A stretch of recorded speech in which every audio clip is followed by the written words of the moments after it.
I found Baja Raptor Run on YouTube a couple years ago, and I've been watching the videos pretty much whenever they come out. I've never actually taken my truck off-roading at all before, and this is the most amazing experience I have ever seen in my entire life. Like, my truck is mostly stock. I've got like a couple things done to it, and the things that that truck can do is just by and far beyond anything I could have imagined. I had no idea.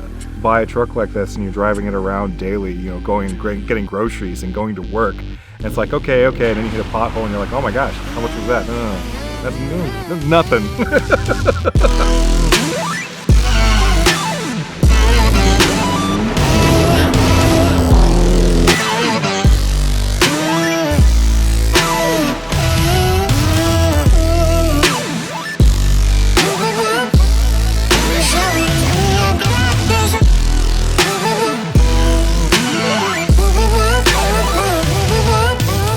This is my second trip with my buddy Alex. He invited me back, which must mean I'm an amazing co-driver, so I'm gonna stick with that. I was really excited to meet all the new people that we're gonna have on this trip and just see Baja take some different trails. You know, everybody is, half of us are new and some of them have been here before, so you learn real quick that, everybody's here for the same great time and become friends really quick, learn everybody's name and realize we're all here for the same thing. You know, the trip is gorgeous. It's a great adventure. You're teaming up together to make it down the coast safely and back up. It doesn't matter who you are, you can enjoy what's going on here and really embrace that family culture. One of the things about how these trips work and what we want to do is we want everyone to have a safe, fun time. So our goals and what I tell everyone the first day is, drive within your limits, don't make bad decisions, be a good ambassador for our country down here in Mexico, respect the people and the country of Mexico and Baja California.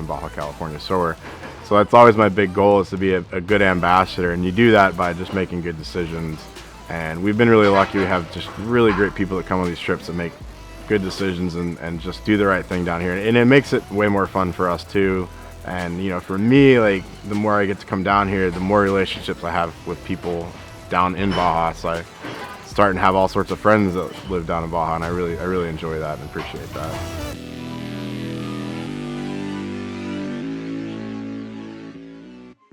To be on some of the same really legendary trails as the Baja 1000, it's something really humbling about that, because like you see the races on TV and it's pretty wild. So like to just feel like you're kind of a part of it in just that moment, it's just like a really crazy feeling. Going on the same trails and courses as like Baja 1000, that's freaking sweet. I mean, there are some that we can't take as fast as that trophy truck. I mean, that's just bonkers. But those trails are some of the most fun on the entire trip, hands down. Like, there are some trails that are more than fun than others. Those are the ones. I told my friends I was coming out here and they're like, "You're gonna run the Baja 1000? I'm like, "No, I'm just going to see what it's about." And they're like, "Well, why?" And I'm like, "Well, why not? It's awesome." I bought a Ford Raptor and that's what they're made to do. Of course, growing up, as a kid, we'd watch the Baja, and coming down here, I had no clue what or how beautiful this country was. The first stop, we saw stickers everywhere, and I started looking really close, and stickers from all different teams and people, and it was very interesting just to see the history of Baja and how it started. Looking at some of those old cars, you're like, man, how in the world did they run through the desert in those things and hardly have any suspension on them? And honestly, I'm surprised they didn't break their backs. The technology has really changed. I'm sure the guys that first ran it, if they hopped in one of these trucks, they'd be blown away how smooth they are, and the luxury that's in these trucks compared to what they started out with. Even back home, when my friends ask me what I'm doing, I'm like, I'm going off-roading in Baja, but it's kind of like the Baja 1000, but all Raptors. It really is cool to kind of tap into that part of adventure in Mexico, especially with something that, as a culture, it's a big deal down here to be a part of that. I don't just do the Baja Raptor runs down here. I race. I get to spend a lot of time down in Baja, which is awesome for me because it's one of my favorite places in the world. Last month, after the first Baja Raptor run, I raced the San Felipe 250 with Jonathan Brentel in an all-wheel drive trophy truck. The only spectator sport really down here is racing. Most people are lucky at some point or another, racing, like the race, the 1000, Nora, whatever it may be, will come through their town. So like everyone just loves Baja racing and off-road racing. And like the kids will ask you for stickers because the teams have always made stickers to, you know, represent their teams, and like the kids have learned to collect those, and like you see everywhere you go, there's just walls of stickers, and you know, everyone really appreciates it, like the off-roading and that sort of culture. They like looking at the Raptors too, even though they're not race trucks, although some people on these trips think they are. The people down here really enjoy getting to check them out, and we enjoy getting to show them off.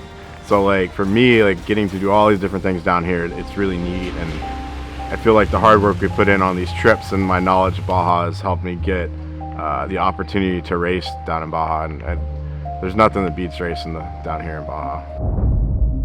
Hey, welcome to Baja Raptor Run 2022. We're over here at Mike's Sky Ranch. Mike's Sky Ranch is probably one of the coolest places I've ever been to in my life. It's in the middle of nowhere. You just drive out into what's effectively the middle of nowhere. You have this little tiny resort with this bar and all this cool off-road history there. Like you've got pieces of race cars in their bar, you know, either come off during a race or whatever, and the folks who have been through that bar and signed different things and whatnot, the lineage is forever. It's just so cool. You're on these dirt roads for miles, and you finally show up to this compound, and you're just wondering, how did they build this?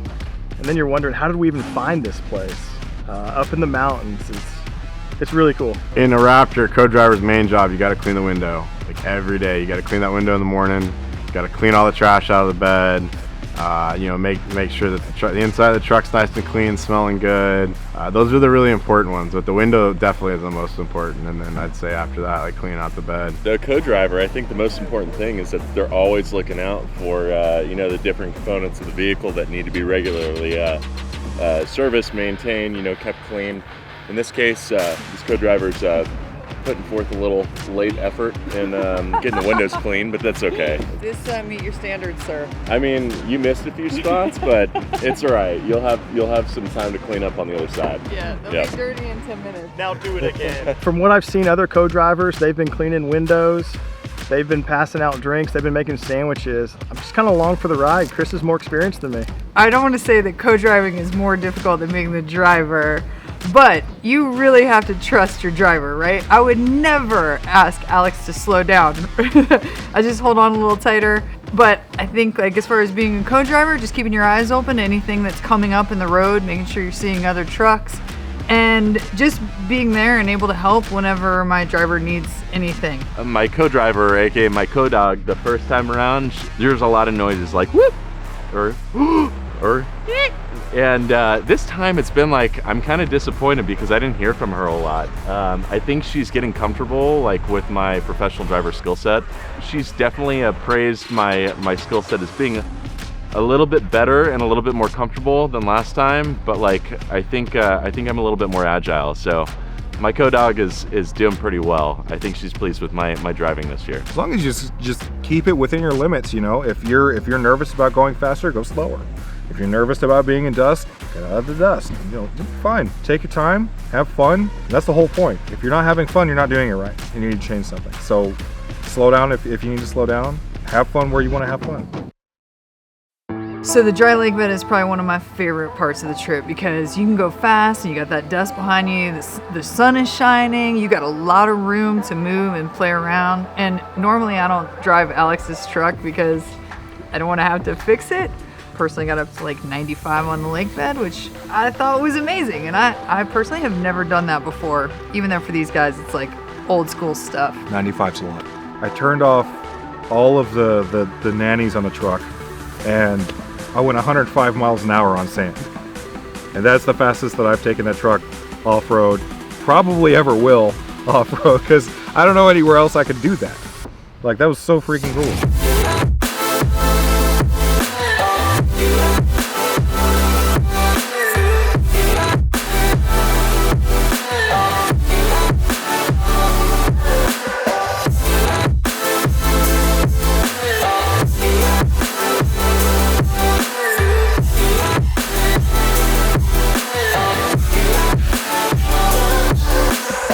So this lake bed is sometimes part of the Baja 1000 course and Nora course, and trophy trucks will drive 130 plus miles an hour on this. And you know, we're just trying to show these guys something that's similar to what you could do in a race car. Although the Raptors only do like 100, but that's still really fast for being in the middle of nowhere. Like nothing I've ever experienced in my life. You put it to the floor, and you know, as far as you can see, and it was just really deceiving because you'd look down and see you're at like over 100 miles an hour.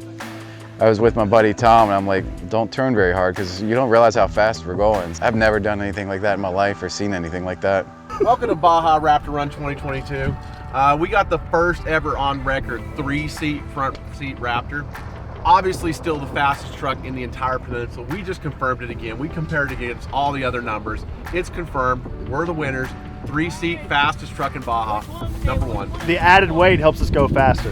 Baja's fluid, you know. It's a space that, like, I don't know, things happen that, like, you know, you're not accustomed to running into in daily life, or like whatever you know, in some of the trails back home. So that day we hit this silt bed. It snuck up on us. I'm an East Coast guy. Like, we've got sand, we've got a lot of dirt, but we don't have silt. We came rolling into a silt bed and just got high centered. And yeah, that was like the first time that I've ever driven through like baby powder. It was insane. It was totally crazy. But yeah, it was a new experience for both of us. She was shocked. We actually had a truck, we got stuck on south of Laguna Chapala, the lake bed, and we're on an old race course. It was super deep ruts, and one guy got stuck. I didn't get stuck, but Alex got stuck. They were just deep ruts. You had to straddle them to get around them, but you know, it's part of it. Everyone chips in, gets the tow strap out, tows the guy out, and we move on with our day. We were talking about the silt, which when you hear that, you think dust, right? Maybe some loose dust. But the silt was so different. It was like talcum powder, right? So we're going, and then all of a sudden, we're not. And when I jumped out of the truck, you kind of like fall into the silt. But I feel like my driver, it could have happened to anybody. That we were not expecting that at all, and that will never happen again.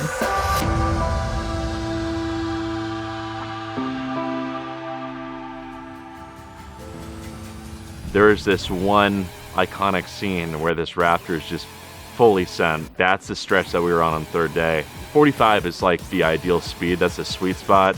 And we hit it maybe at 55, and we really sent it. The truck has a Baja mode, and I'm like, I wonder what Ford would say if I was doing this, but this is what it's made for. So, you know, we're catching like crazy air, and the truck just takes it and keeps on going. Christian, how fast was that? Too fast. Next time, let me know, Victor.